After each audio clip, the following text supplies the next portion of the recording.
खबर शामिल करते हैं नालाहुर से, जहां पर हमारे नुमाइंदे सरफराज अंजम की रिपोर्ट के मुताबिक कब्ज़ा माफिया के ख़िलाफ़ ग्रैंड ऑपरेशन किया जा रहा है और सड़कों को कुशादा और शहर को खूबसूरत बनाने के लिए नाजायज़ तजावज़ात हटाई जा रही हैं। Chief officer municipal committee Umar Farooq ने मीडिया के नुमाइंदों से गुफ्तगू करते हुए कहा है कि डिप्टी कमिश्नर उकाड़ा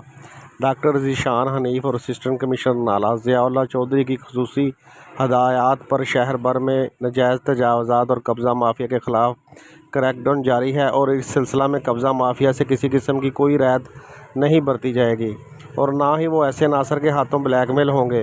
उमर फ़ारूक ने कहा कि शहर को साफ़ सुथरा बनाना हमारी ज़िम्मेदारी है, इसलिए मेन बाज़ार, सड़कों या गली मोहल्लों में नाजायज़ तजावज़ात का मुकम्मल ख़ात्मा किया जा रहा है। नाजायज़ तजावज़ात और बाअसर कब्ज़ा माफिया के ख़िलाफ़ कानून के मुताबिक कार्रवाई अमल में लाई जाएगी। इन्होंने मज़ीद कहा कि शहर को साफ़ सुथरा बनाने में अंजुमन ताजरान, सिविल